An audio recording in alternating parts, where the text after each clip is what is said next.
Dengan singkat saya katakan, tidak dengan kekuatan sendiri. Itu sebabnya pada waktu kita dibaptis, kita juga penuhlah dengan Roh Kudus. Kalau sudah dibaptis, tiap-tiap hari, tiap-tiap kebaktian, tiap-tiap berdoa, seperti tadi, penuhlah dengan Roh Kudus. Haleluya.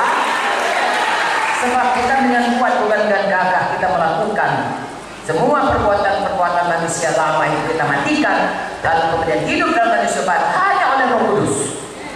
Roma 8:13 berkata, dengan roh kamu mematikan semua manusia lama, lalu kemudian dengan roh kita hidup dalam hidup yang baru. Satu, saudara penuh firman Tuhan, percaya firman Tuhan, suka firman Tuhan, mau mematuhi firman Tuhan, penuh Roh Kudus. Kedua, supaya saudara sanggup melakukannya. Lalu saudara lihat dan saya lihat, kita semua bisa berubah, mengenalkan manusia baru. Semakin hari semakin dibaharui, sehingga semakin menjadi seperti Yesus. Dengan kata lain, kemuliaan itu dipulihkan. Semakin hari semakin besar kemuliaannya. 2 Korintus 3:18, saudaraku. Nanti saya sambung lagi ke sana, mengatakan bahwasanya dan kita semua mencerminkan kemuliaan Tuhan dengan bukan tidak berselubung, karena kemuliaan itu datangnya dari Tuhan yang adalah Roh. Maka kita diubah menjadi serupa dengan gambarnya dalam kemuliaan yang semakin besar. Haleluya. Jadi Papua bisa melihat kemuliaan Tuhan melalui kehidupan kita yang berubah. Dia tidak bisa lihat Tuhan Yesus, tapi dia bisa lihat Yesus gambarannya kita. Kalau ada cermin sekarang ini, ya, saudara bisa lihat gambar di cermin.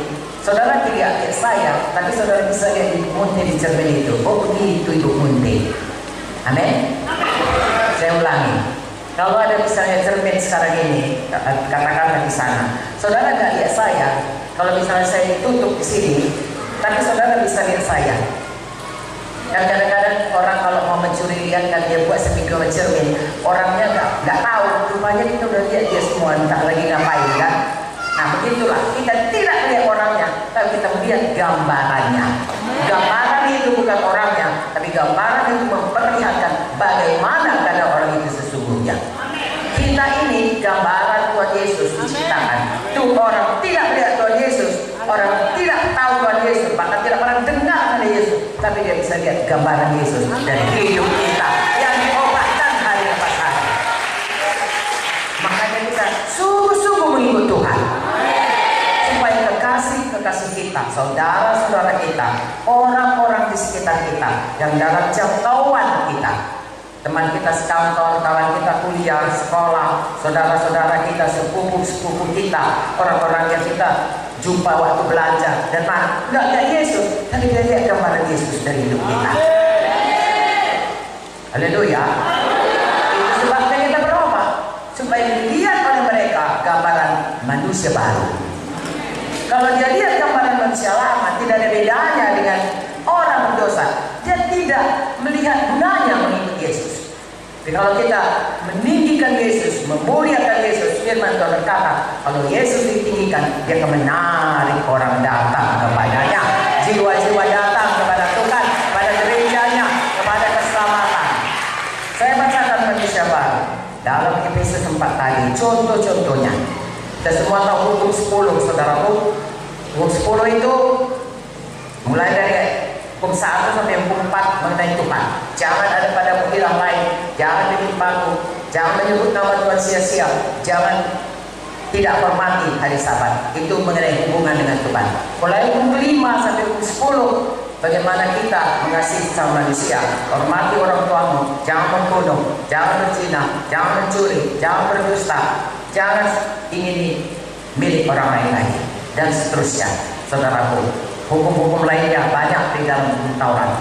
Nah, itu semuanya kita tinggalkan. Di dalam Alkitab ini, firman Tuhan ini, kalau kita patuh kepada Tuhan, kita patuh pada firman, ada singkatnya saudaraku, ada janji Tuhan. Misalnya oleh bilur-bilur Yesus kamu sudah, itu janji Tuhan. Untuk janji Tuhan supaya itu bisa jadi kepada kita, kemudian Tuhan jadi kepada kita, kita harus punya iman. Saudara mau diberkati? Punya iman untuk diberkati. Punya firman yang saudara sampaikan. Yesus sudah menjadi miskin supaya oleh kemiskinannya kamu menjadi kaya. Berilah supaya kepadamu diberi. Berikan persepuluhanmu supaya tingkat-tingkat langit dibukakan, larang pelahap dijauhkan Tuhan. Itu janji. Ada juga perintah, hendaklah engkau mengasihi Tuhan Allahmu dengan segenap hati, segenap jiwa, segenap kuasa, segenap akal diri. Itu perintah. Kalau perintah harus dipatuhi. Saya tanya sayang, kalau janji harus dipercayai, kalau perintah harus dipatuhi. Ya, harus lakukan begini, harus lakukan begitu, harus dipatuhi.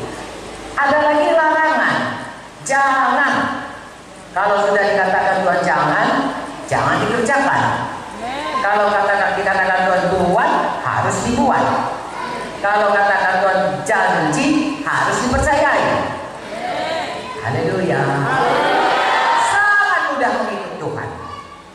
Firman Tuhan berkata, kalau kau mengasihi Tuhan, patuhilah semuanya firman Tuhan, dan firman-Nya itu tidak berat untuk dipatuhi.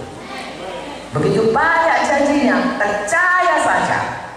Lalu tidak ada yang mustahil bagi kita yang percaya.